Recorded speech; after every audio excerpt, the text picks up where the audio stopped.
always in orbit. That magnet was their loft. The daily routine never varied. After an hour of flying, feeding time. And as usual, Brown Bob led the others in.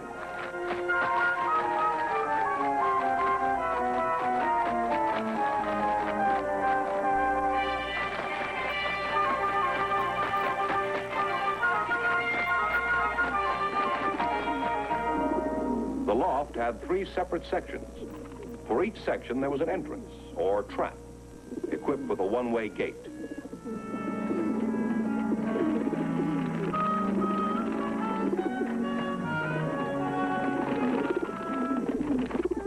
This was Eve, a brood hen, ready now to take her turn in the nesting bowl.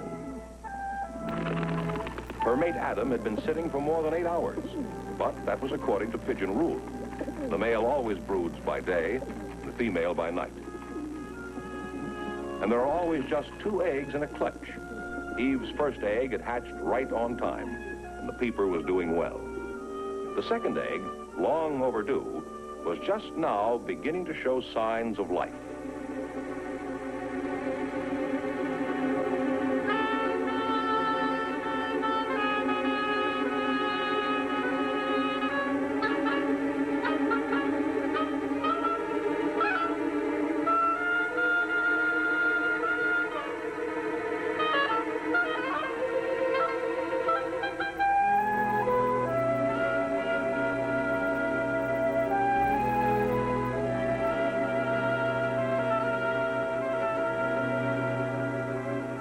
In the warm light of day, the peeper's baby fuzz dried and fluffed out.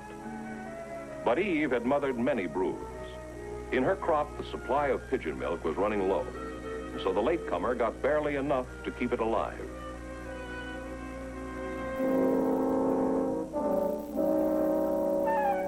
Then, Eve turned back to her firstborn. Despite a dwindling ration, peeper number 2 somehow survived, and in due time, its eyes opened.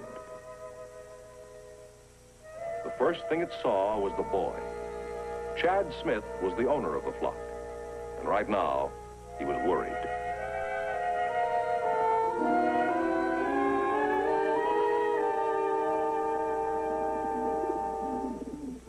He'd heard about cases like this, where an older mother will let one peeper starve to ensure the survival of the other.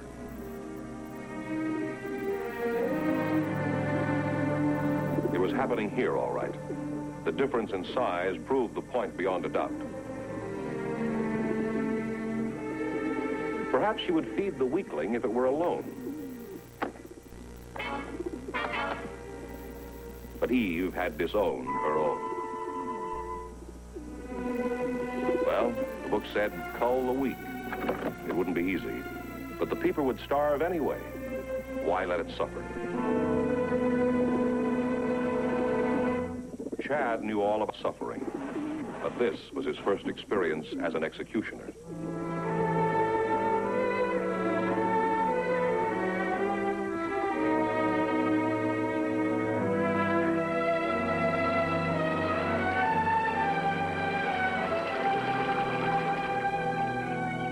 The boy felt weak inside, but a breeder must follow the code. Only the fit may survive.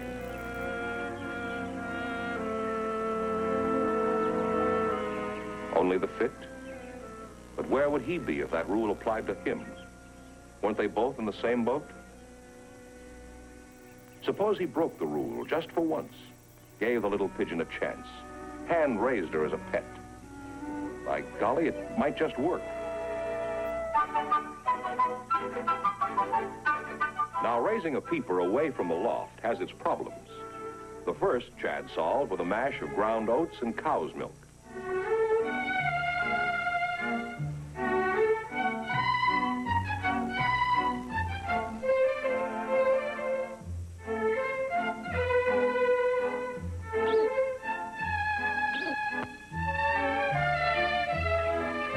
And to keep the peeper warm, he found a perfect brooder.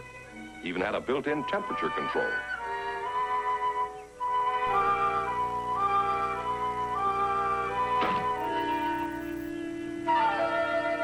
But even the most understanding mother must draw the line somewhere. Mrs. Smith preferred a different kind of poultry in her pan. She was a school teacher, widowed by the late war, and Chad was her only child. She encouraged his hobby, and in fact had become quite an authority on pigeons herself.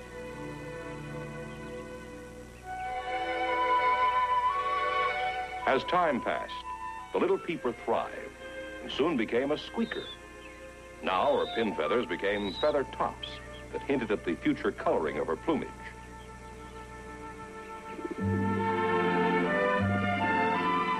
Between his pet and his pigeon loft, Chad kept pretty busy. And on the surface, he seemed a well-adjusted boy who wore his handicap well. But he couldn't avoid this daily reminder that he hadn't always been tied to a wheelchair. In fact, the fellas still said Chad was the best ball player they ever had.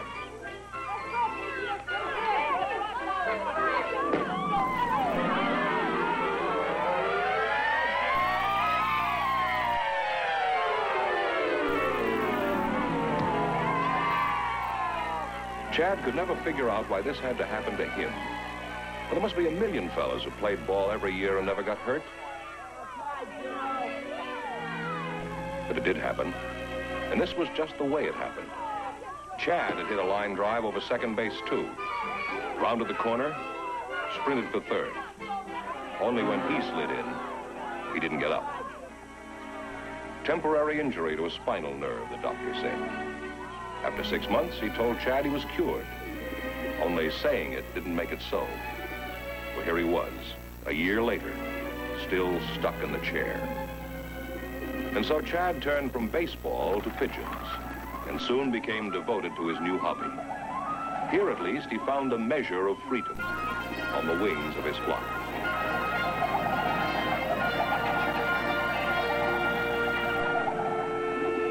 But a measure of freedom wasn't enough. Chad wanted more from his birds. He wanted his legs. And these green aluminum bands were his tickets to the future. Each band entered a squeaker in a race called the Futurity. It would be run in the fall. If he could win the first prize, $1,000, he had a secret plan. He would travel to a world-famous clinic he'd heard about, and there he would be cured.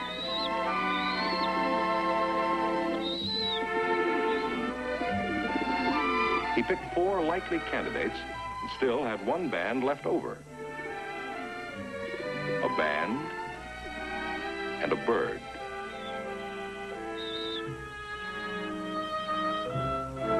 Not much of a bird, to be sure, but who could tell? After all, she came from a good line.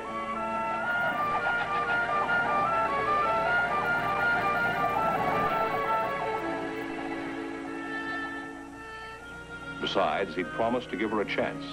She was going to have it.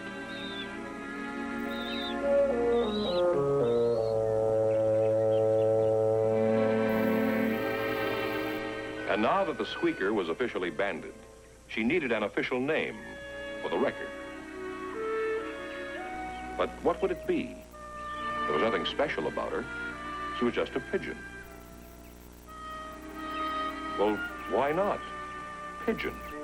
Make it Pidge for short.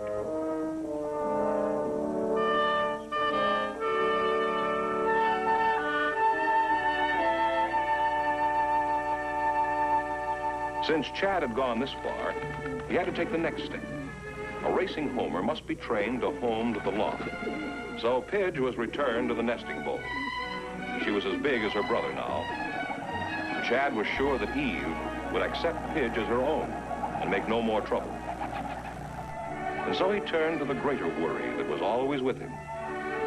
Under the loft, Chad had rigged a makeshift gymnasium. But the truth was, his problem was not physical, but mental. Fear of failure, the doctor said. He also said that Chad would never walk again until he overcame that fear by forgetting himself.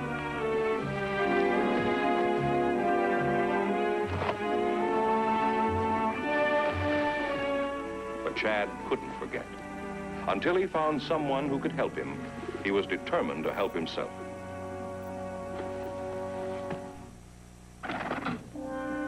Now, Chad knew a lot about pigeons, but one thing he didn't know was that once a squeaker is rejected by its mother, it's almost never taken back.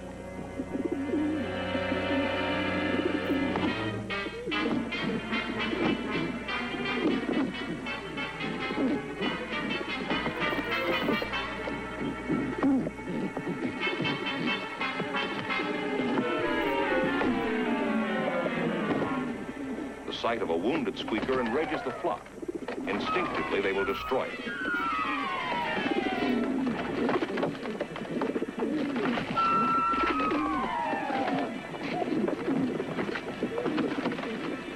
Chad knew at once he'd made a mistake. The flock was after Pidge.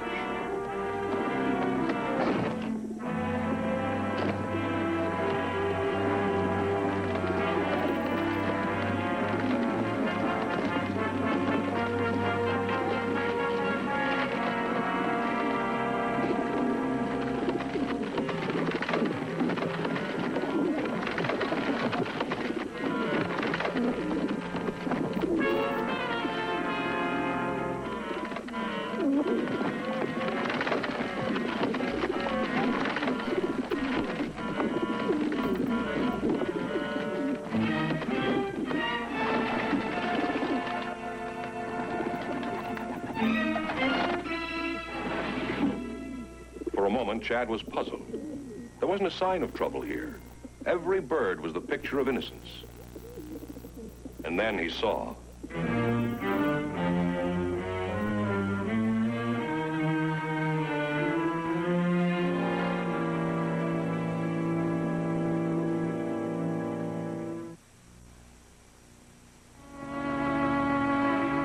If Pidge were to die, Chad would never forgive himself. It was all his fault. Chad, she'll be all right. It was plain, though, she must never be put back in the loft again. And so Chad built her a pen on the back porch.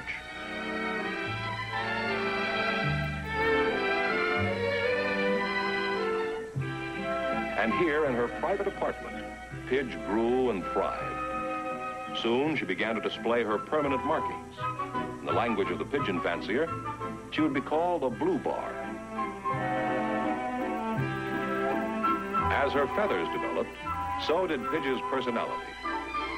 At 8 weeks, she was in full plumage and fully grown. Come on, Pidge.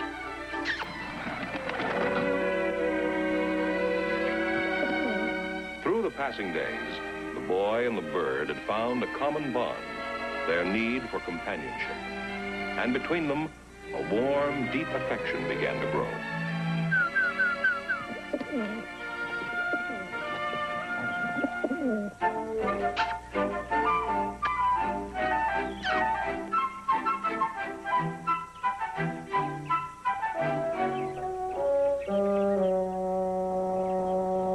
Much of Chad's world was centered in Pidge, and all of hers in Chad. Pigeons learned to fly in about 8 weeks. Lately, Pidge had been going through all the motions. And so, when she took off in full flight, Chad wasn't too surprised. Still, he figured he better keep an eye on her.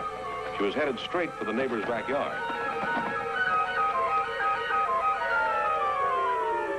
There was more than a spark of adventure in Pidge, but right now, it looked like it was going to be quenched.